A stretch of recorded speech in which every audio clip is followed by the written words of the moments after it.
Hey, how you doing? This is Johnny Lee with the Rampage Review, where we're going to be looking at incidents of mass shootings, workplace violence, school shootings, and other acts of random, stupid acts of violence that we could stop individually through our own efforts. What we're going to try to do is use some tools, look at some cases, and we're going to try to figure out what could be done by the individual to stop this from occurring. If we look at some of the points that I want to make here, we're going to start off looking with the Dadeville shooting in Alabama that occurred on April 15th, 2023. A really tragic situation where a young woman was celebrating her 16th birthday, a sweet 16th party with all of her friends, and it ended up with 5 of them being dead, including her own brother that was trying to protect her. There are 6 suspects that have been arrested and they're being charged. One thing I want to note is I go through these factors. Some of these things are still not determined. I'm pulling information from wherever I can. If you find anything that is false or misleading, please put it in the comments below and we'll review that and make our corrections. As we go through this program, we're going to be using a tool called the e-security dashboard. This is a tool that you can use for your organizations if you're interested. If you could pass it on to your school, your workplaces, we offer a hefty commission as well. But one thing I want to do is just look at the factors as we go through it. So if we just look at some of the factors that are here, let's look at one of the first ways we could stop workplace violence, school shootings, mass shootings. One is, what can you do at the scene? Number one, at the scene. One option is always, of course, to shoot back. Now, the question is, would you be bringing a firearm to a birthday party with a bunch of teenagers? I'm a strong advocate of Second Amendment rights, and I believe that it is important to be armed in some situations. However, it is just when you are actually in danger, when your life's being threatened or another life's being threatened. If we look at this case, whoever started doing the shootings, were they initially in danger? Was there any threat to them? And why were they bringing violence to this situation? It's really sad because it seems to be an issue of a culture of violence that is harming so many of our youth. So what happened was there was a birthday party here at this old bank in Dadeville that got turned into a dance hall, a dance studio, and there was a bunch of kids there.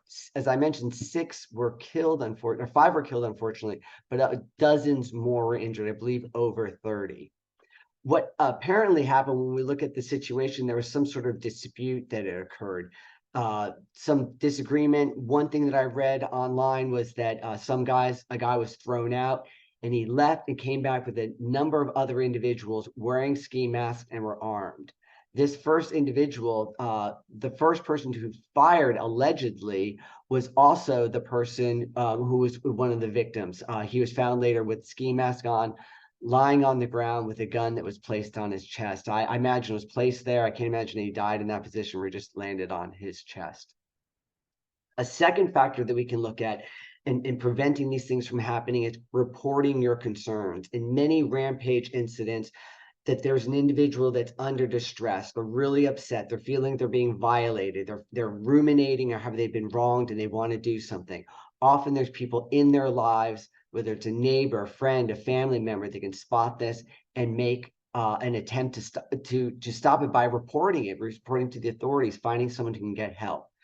Unfortunately, during this event, one factor that occurred was that apparently it's unknown. I've heard different responses. One was that the mother found out, the mother of the birthday girl found out that there was a gun somewhere in the dance hall, and she cuts the music and she makes the announcement. And another source of information I heard, it was the DJ that made the announcement. They made a statement saying, "We understand there's some people that brought firearms here. This is no place for that," which is right. And they asked them just to leave or to get the gun out of there. It was a few minutes after that where the shooting started. Now, one thing I want to point out is I did find a good video set up by this show, The Real Rap Show, where he gives a good review of this. He believes that that was the wrong thing to do, to make that announcement at the firearm that could have provoked the person, made the situation more tense.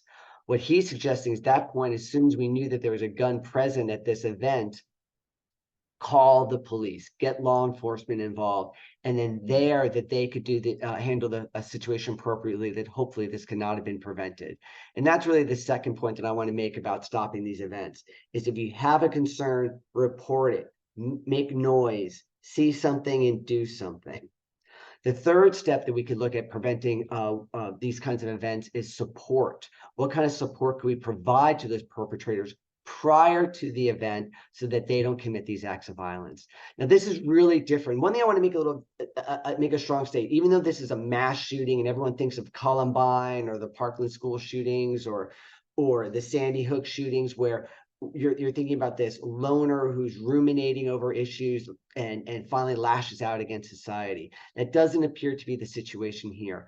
From what we could see from the perpetrators, that they weren't planning on going a shooting for many more months. They didn't have a map of the land. They didn't pick out their targets. In fact, many of the people who were shot, I believe it was just people shooting back and forth, and there's innocent bystanders in the way who got hurt.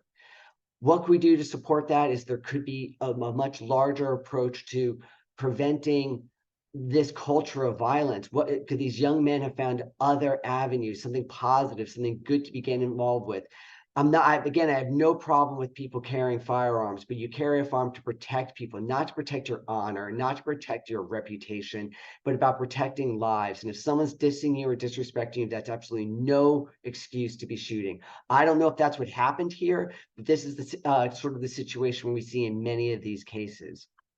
In the fourth response, what we want to look at doing is organizational response. So this was not a workplace. This was not a school. And in those places, we have policies and procedures in place to address these concerns. When a threat is made, you can do a threat assessment. You can put the appropriate security and support measures in place to prevent this from occurring. Now, maybe this dance hall was a workplace and there's a client of the family that had the party there, but I'm sure there wasn't any policies or any rules around that. Are we going to say that organizationally that family should have had security guards? No, I don't think, unless there's a known threat, in which case, why would you be having the party in the first place? Why would you have an armed guard or security at any event? Large venues and, of course, big concert halls, it makes sense with the public's coming in. But these are all apparently friends that came together just to celebrate a wonderful, wonderful thing.